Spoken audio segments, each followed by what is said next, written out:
Abra a sua Bíblia,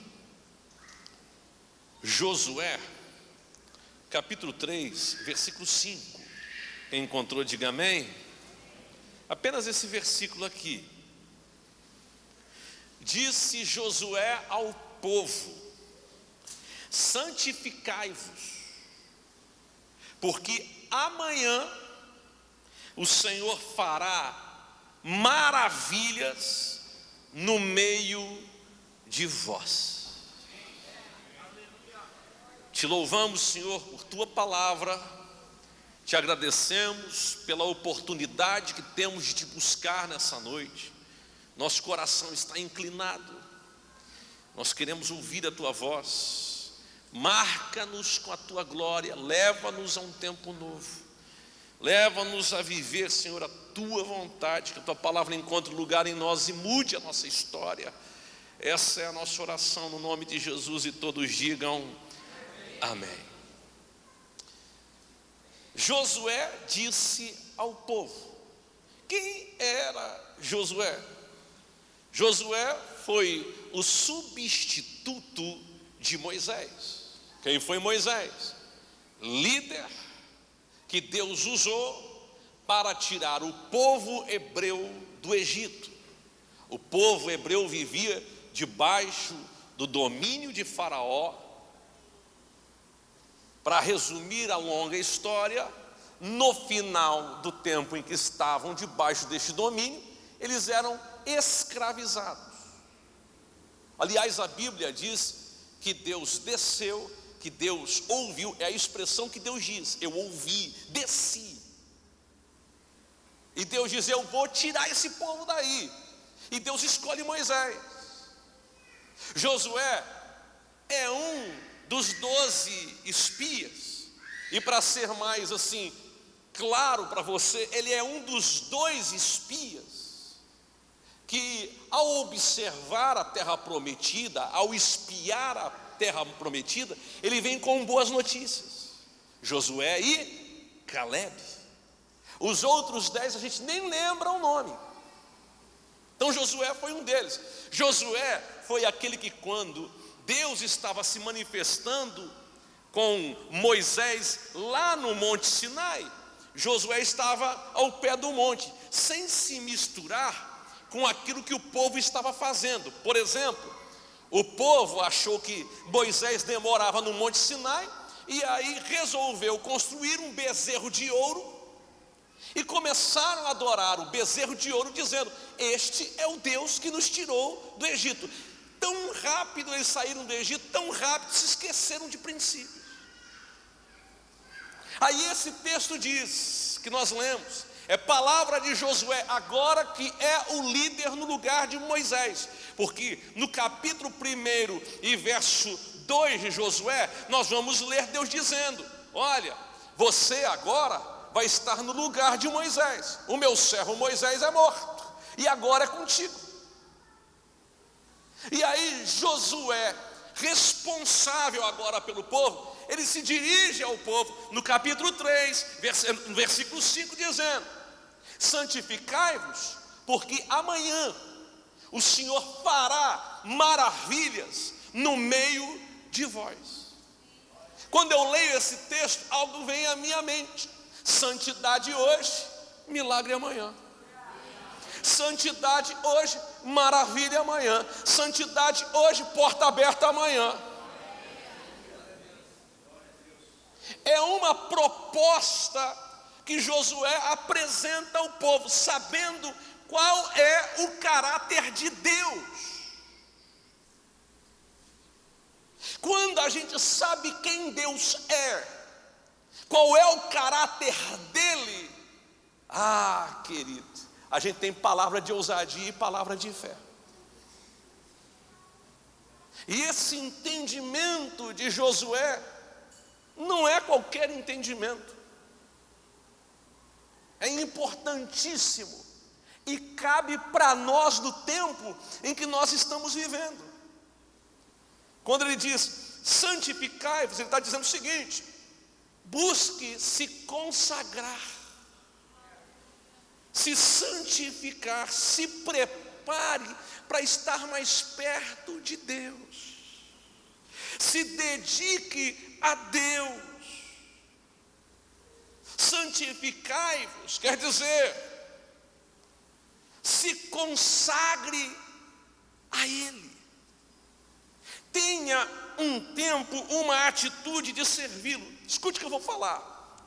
Para todas as coisas que você quer na sua vida, antes de receber qualquer tipo de benefício, você terá que fazer algum tipo de renúncia. Eu quero casar, então eu tenho que renunciar todas as outras mulheres para receber a minha esposa. Eu quero guardar um dinheiro, eu vou ter que renunciar outras compras. Aliás, quem não sabe poupar, não tem dinheiro guardado. Não existe outra matemática. Quem quer alcançar um resultado financeiro tem que aprender a guardar dinheiro. É assim ou não é? É desse jeito. Você quer crescer na empresa onde você trabalha, você vai ter que ter alguma renúncia para crescer. Eu me lembro de ouvir do Marcelinho Carioca, lá na Assembleia de Deus Bom Retiro, num ambiente onde estavam vários pastores, ele entrou lá e alguém fez a pergunta: como é que você se tornou tão habilidoso em bater faltas? Porque todo mundo sabia, se tivesse uma falta em frente à área, o Marcelinho ia colocar na gaveta, ia ser gol, era como se fosse pênalti. E ele disse: sabe por quê? Quando terminava o treino, todo mundo ia embora, mas eu ficava treinando. A renúncia dele em não ir embora, em não fazer o que tinha vontade naquela hora, porque treinar não é fácil, levou ele a ser especialista em bater faltas. Tudo que você quer conquistar vai exigir de você um tipo de renúncia. Agora, todos querem o bônus, poucos querem o ônus. Muita gente quer receber aquilo que Deus tem, mas não quer pagar o preço. E quando eu estou falando de pagar o preço, não é para ser salvo, porque a salvação é dom gratuito de Deus, é pela graça que sois salvos. Quando eu falo de conquistar, estou falando de andar em fé, porque tem que ser ousado, tem que ter fé, irmão, tem que querer. Porque tem gente dizendo assim: olha, Deus não quer te abençoar não, sabe? Quanto mais prova você tiver, melhor vai ser.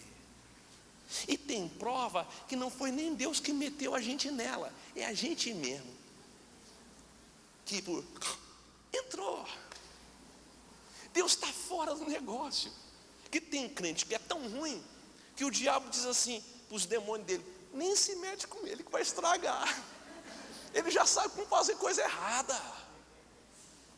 Por isso que esta mensagem é para alertar você. É tempo de buscar em Deus santificação. Olhe para mim, a gente precisa ser mais crente. A gente precisa ser mais fervoroso. A gente diante de Deus tem que ser mais simples.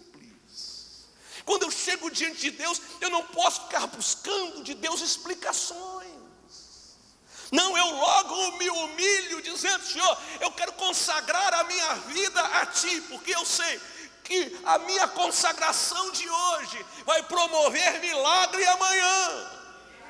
Você faz uma renúncia do próprio eu hoje, e amanhã Deus se manifesta.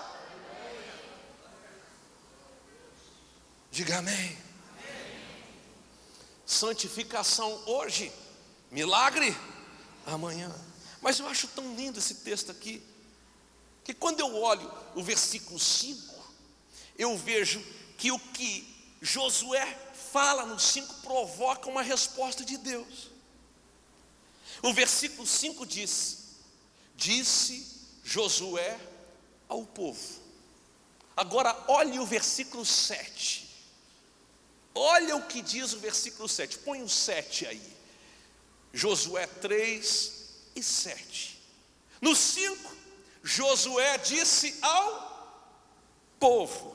No 7, então disse o Senhor a Josué. Às vezes a gente está pregando para alguém. Ei, escute o que eu vou falar aqui.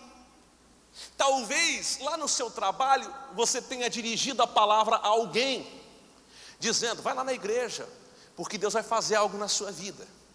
E você até pensa: tomara que Deus faça. Mas vou dizer uma coisa: toda vez que você diz para alguém que Deus vai abençoá-lo, escute, você está provocando o céu para que a bênção primeiro venha na sua vida. Eu vou repetir: toda vez que você prega para alguém dizendo o que Deus faz, se prepare para ter uma resposta de Deus sobre a sua vida. Deus vai começar fazendo na sua história. No versículo 7, põe o 7 aqui, diz assim: então disse o Senhor a Josué: hoje começarei a engrandecer-te perante os olhos de todo o Israel.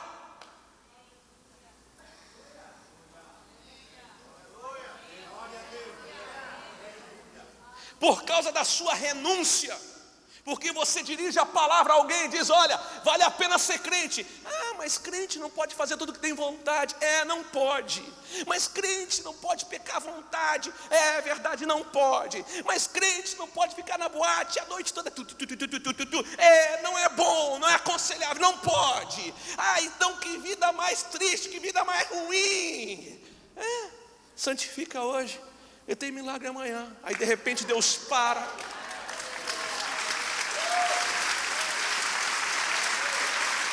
E Deus começa a dizer: hoje, filho, eu começo a te engrandecer. Tem gente que não te entende, mas vai entender que você é de Deus, porque vai ficar claro o que Deus vai fazer. Vai ficar claro o que Deus vai fazer. Eu estou olhando para gente que vai viver milagre da parte de Deus. Eu estou olhando para gente que vai viver manifestação de Deus na sua vida. Vai ficar claro, evidente para todos que Deus é contigo. E eu acho linda essa expressão: hoje começarei a engrandecer-te perante os olhos de todo Israel. E olha o que Deus diz: por qual motivo que eu vou fazer isso? Por que eu vou fazer isso? Para que saibam que como fui com Moisés, assim serei contigo. Como fui com Moisés, assim serei contigo. Toda vez que você olha uma história bíblica, viu? E você diz: meu Deus, como Deus foi com Davi. Olha o livramento que Deus deu. Como Deus foi com Eliseu. Olha o que Deus fez com Pedro. Olha como Deus foi com Paulo. Olha o que aconteceu. Não esqueça que assim como Deus foi com Pedro, com Paulo, com Moisés, com Eliseu, com Elias, com Davi, Deus pode ser contigo. Diga: vai acontecer um milagre na minha vida. Você crê nisso?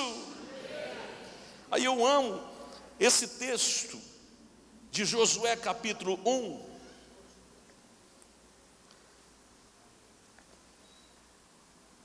E o versículo de número 5. Nós lemos o 3 e 5. Agora olhe o capítulo 1, versículo 5. Ninguém te poderá resistir todos os dias da tua vida. Como fui com Moisés, assim serei contigo. Não te deixarei, nem te desampararei.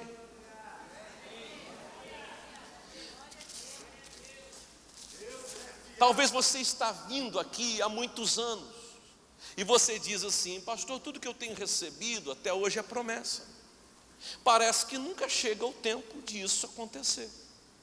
Eu sirvo a Deus, eu oro, eu busco a Deus, eu leio a palavra, ouço a palavra, eu compartilho a mensagem que eu recebo.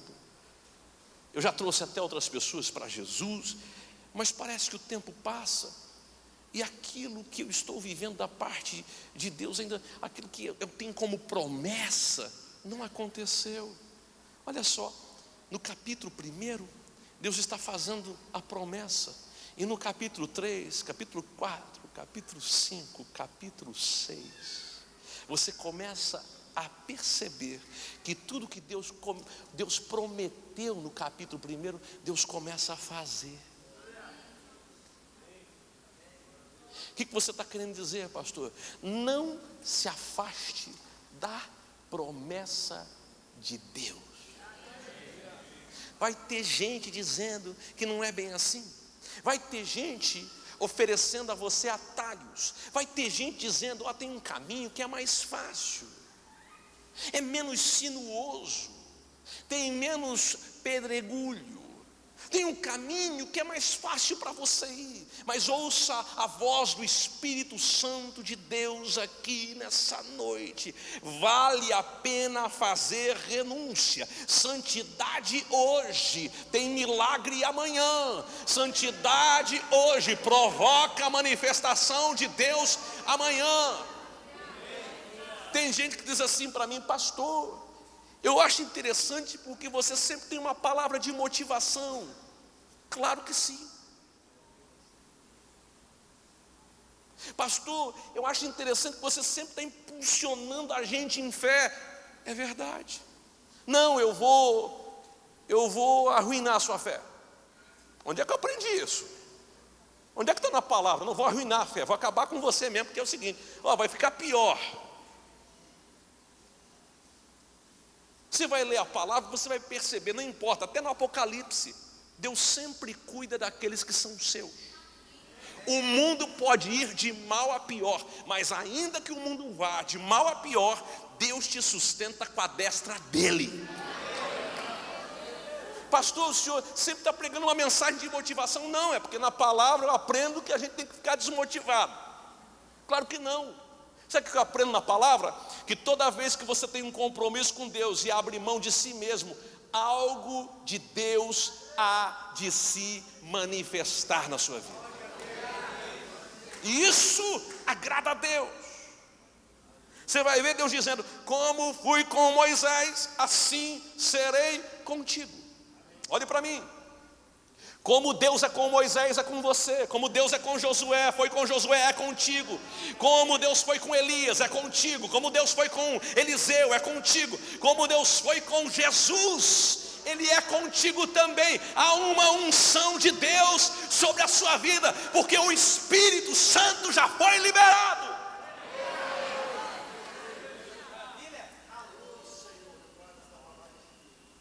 Agora, quem quer que assim como Deus foi com Davi, assim como Deus foi com Moisés, assim como Deus foi com Josué, Deus seja contigo? Quem quer?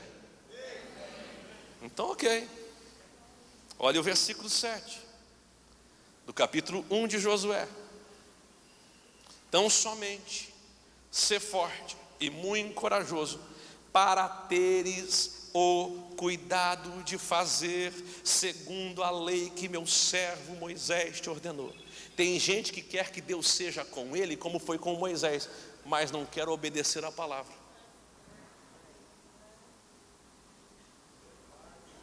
Tem gente que quer que Deus se manifeste na sua vida, que Deus faça algo poderoso na sua história, mas não quer obedecer a palavra. Tem gente que quer pegar carona. Não, tenha a sua experiência. Busque a presença de Deus, busque um relacionamento com Deus, tenha a sua experiência. Não estou dizendo que você vai ser perfeito. Você até pode tropeçar aqui ou lá, como Josué tropeçou. Ele consulta a Deus para ir contra Jericó, e Deus dá toda a estratégia. Aí tem uma cidade menor, que depois que eles vencem Jericó, eles vão lutar contra Ai, uma cidade pequena.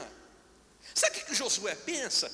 Quer saber? Não preciso nem pedir ajuda de Deus, porque se a gente destruiu uma cidade tão grande igual Jericó, o que vai ser Ai? Ai não é nada comparada a Jericó. Aí sabe o que acontece? Muitos homens morrem e eles são colocados para correr. Então, numa outra hora, você vai cometer um gafe, você vai cometer um tropeço, mas tão logo cometa isso, se humilhe para dizer: Senhor, eu fui contra a Ai, achei que eu podia, mas eu descobri que não importa o tamanho, pode ser uma luta pequena, eu dependo de Ti, eu não posso dar um passo sem a Tua presença.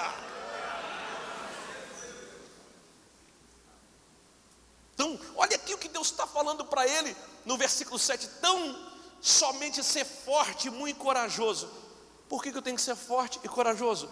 Para teres o cuidado de fazer segundo toda a lei que meu servo Moisés te ordenou. Deus está dizendo para ele: ser forte e corajoso em cumprir a palavra. Por quê, pastor?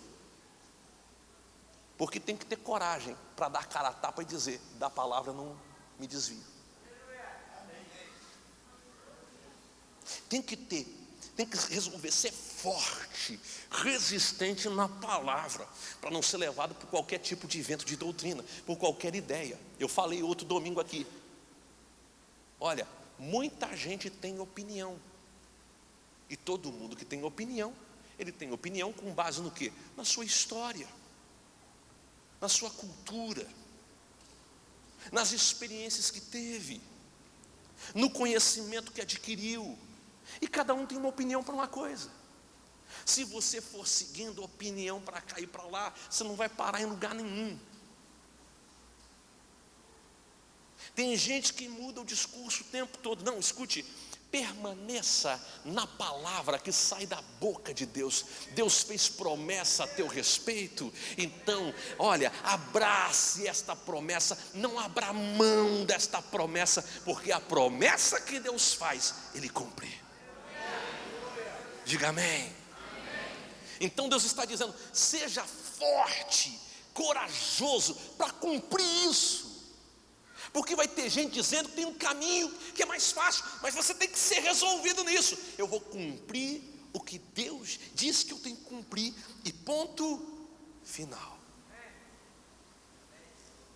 É engraçado que Deus está falando com Josué. Josué lembra o tempo todo, eu creio assim, que ele lembra o tempo todo das experiências de Moisés para com Deus. E aí ele se dirige ao povo dizendo: olha, vocês vão possuir uma terra, vocês vão, olha, vai ser lindo o que Deus vai fazer. Ainda no capítulo 1 você percebe que o povo responde a Josué o seguinte, no versículo 16: então responderam a Josué dizendo: tudo quanto nos ordenaste faremos, e aonde quer que nos enviares iremos. Olha o versículo 17: como em tudo obedecemos a Moisés, assim obedeceremos a ti.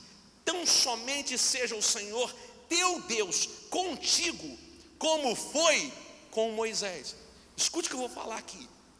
Ficou claro, ficou evidente, ficou claro, ficou evidente que o povo percebeu que tinha dedo de Deus na vida de Josué. O que isso quer dizer, pastor? O que eu quero dizer é que Deus fala com Josué: como fui com Moisés, serei contigo. Josué não fala para o povo: olha, como Deus foi com Moisés, Deus será comigo. Não. Simplesmente Deus diz: como fui com Moisés, assim serei contigo. E o povo fala com Josué: assim como obedecemos Moisés, vamos obedecer tudo que você falar. Mais do que isso, no versículo 17: então somente seja o Senhor teu Deus contigo, como foi com Moisés. Essa semana passada, lá em Goiânia, um pastor me colocou em conexão com outro. Não falou meu nome, não falou quem eu era. E eu passei a mão no meu telefone e liguei para um pastor. Esse pastor vai vir aqui. E aquele pastor começou a liberar uma palavra. E ele começou a falar para mim assim: assim como Deus foi com o teu pai, Deus é contigo. Tem um legado sobre a sua vida. Eu não precisava ouvir isso para ter clareza disso. Eu já sei que é assim. Eu sei desde o momento que entendi que deveria servir a Deus, que deveria ser um pastor, que aquilo que o Senhor tinha dado ao meu pai seria colocado sobre os meus ombros. Isso ficou claro. Mas é tão lindo quando eu ouço alguém dizendo, ao entrar por essas portas: Pastor Júnior, eu fui consagrado obreiro pelo teu pai, eu fui batizado pelo seu pai. Sabe o que eu percebo? Que a unção que estava na vida do seu pai está sobre ti. Pastor, o que o senhor quer dizer? Eu quero trazer isso para nós aqui hoje. Porque toda vez que Deus se manifestou, Deus levantou um profeta, Deus levantou um líder, e a unção era sobre a vida desse líder, desse profeta. Aí a gente vai para o Novo Testamento e vê a unção, o Espírito Santo sobre quem? Sobre Jesus. De repente Jesus escolhe 12, agora a unção está sobre 12. Depois são 70, a unção vem sobre 70. Mas de repente eles começam a orar em Jerusalém, até que o de repente de Deus acontece, e todos os que estavam naquele cenáculo foram cheios do Espírito Santo. Passa um tempinho, Pedro prega, 3.000 almas se convertem, e de repente a gente não vê um profeta, um líder, um ou outro que tem o sinal, que tem a marca, que tem a unção sobre si. A gente começa a ver uma igreja inteira. O que você quer dizer, pastor? Que esse lugar é um cenáculo de Deus, onde nós buscamos nos santificar, onde a gente abre mão de quem a gente é, para que aquilo que Deus é se manifeste em nós. E porque aquilo que Deus é se manifesta em nós, nós começamos a manifestar o que recebemos de Deus aqui lá fora. Então não é um profeta, não é um pastor, é gente cheia do Espírito Santo, que vai incendiar Florianópolis, que vai dizer a esta cidade que Deus é bom, que a sua misericórdia dura para sempre, que Deus faz milagres.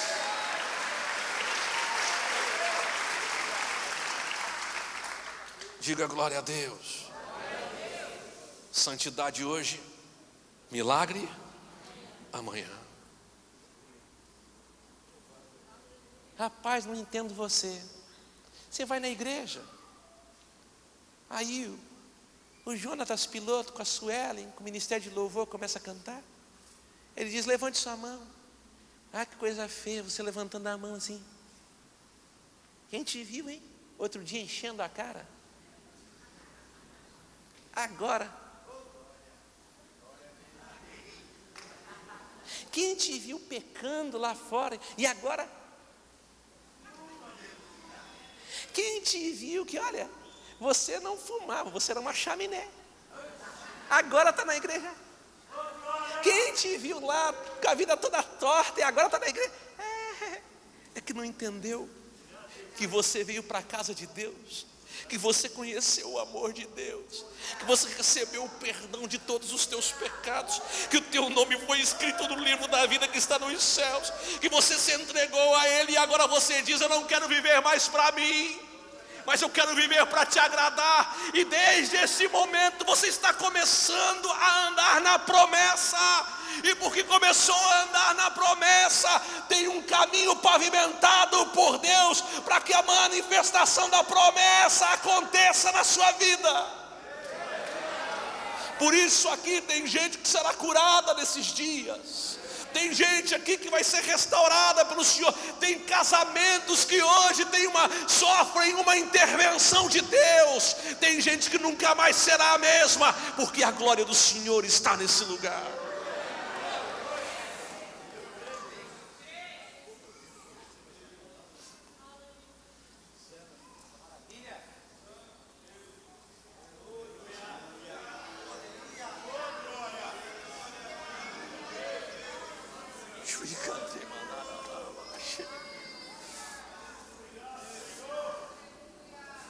A sua vida vai melhorar.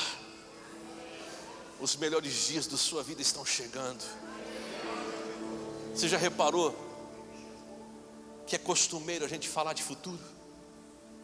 Você entra aqui e a sua expectativa começa a aumentar, e a gente começa a dizer: vai ser melhor amanhã, Deus vai fazer amanhã, tem porta aberta, tem milagre chegando e tal. É por quê? Porque toda vez que você olha para a palavra, você vai ler textos como esse.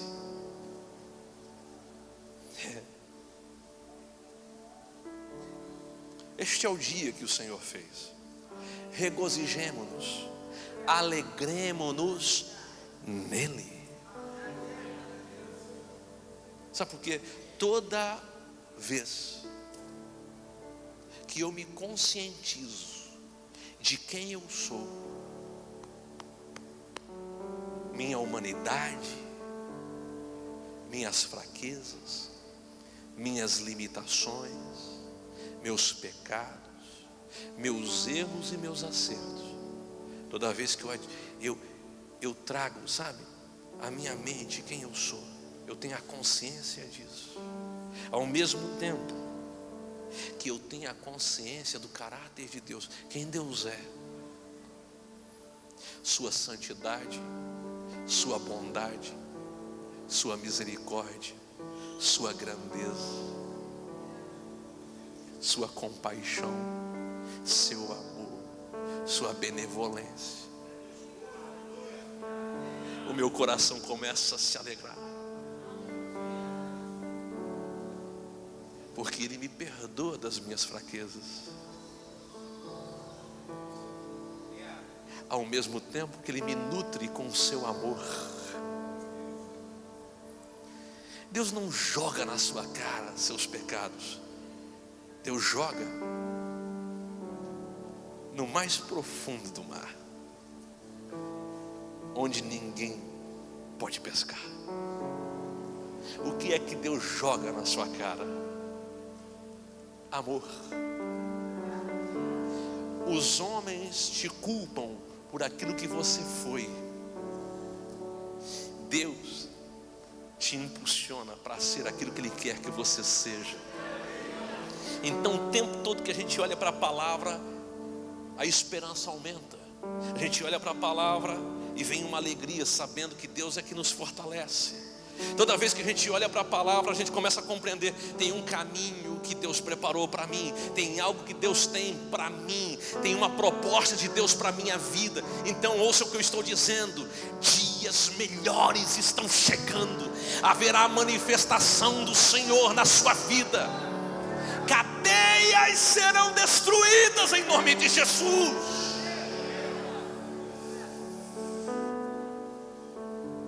E nesses dias,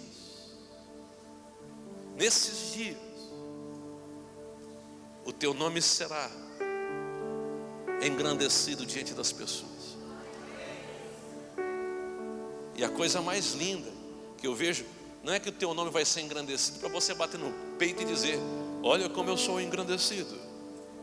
Porque não é para você cantar: eu me exalto ao que estou assentado no trono. Não é para você cantar isso, não. Eu vou engrandecer o teu nome. Como que o Senhor vai fazer isso? Mostrando a todos que como fui com Moisés, eu sou contigo. O que isso quer dizer, pastor? As pessoas vão reconhecer. E isso é fazer o Júlio ser grande, isso é fazer o Paulo ser grande, isso é fazer o Antônio ser grande, o Ronei. Isso é fazer você ser grande. Quando alguém olha e diz assim: meu Deus do céu, Deus é na sua vida, hein?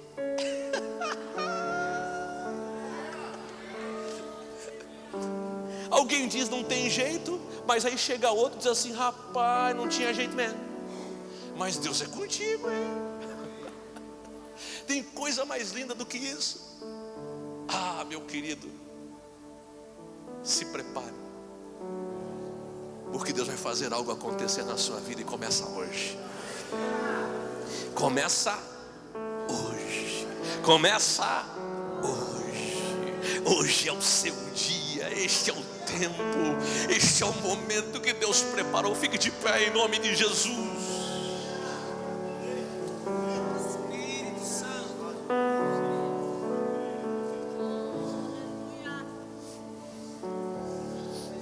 Como é lindo quando alguém abre mão da sua própria vida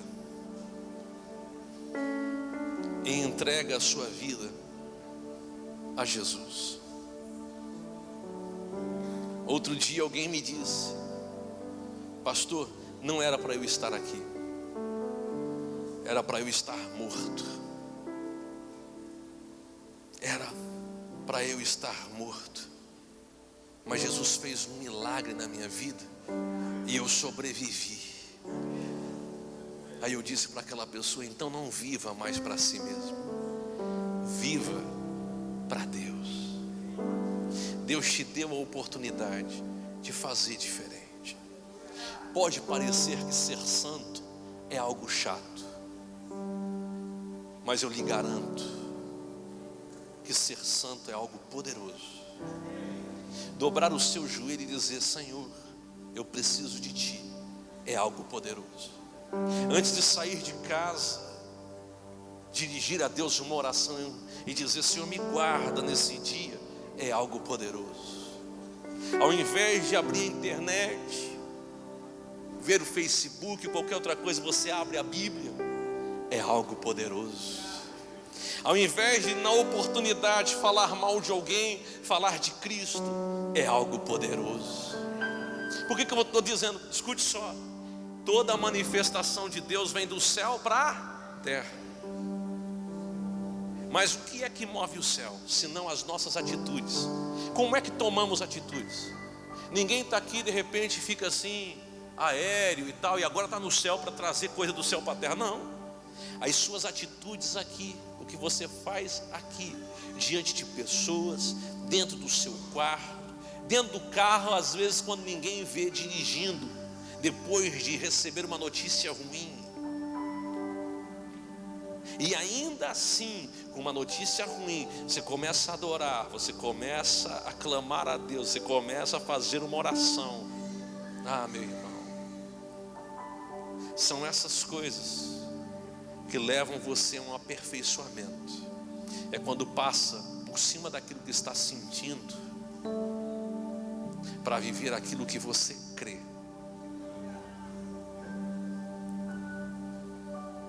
Eu preciso crer. Eu preciso crer. Se creres, verás a glória de Deus. É a sua atitude no dia a dia que atrai o céu sobre a sua vida. Escute o que eu vou falar. Aqui é fácil levantar as mãos. E não é porque aqui é fácil levantar as mãos que você não vai levantar. Já que é fácil levantar mesmo. Mas às vezes no meio dos desafios,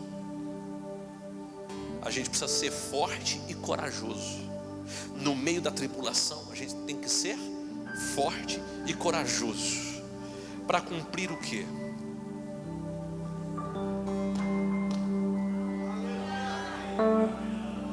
Eu não vou esquecer da cena que eu vi. Tuloia, Tuloia. Mulheres num congresso cantando, empunhando a Bíblia como se fosse uma arma. E na tradução elas cantavam Tuloia, Tuloia, que quer dizer: se o inimigo vier, eu atiro nele com a palavra do Senhor.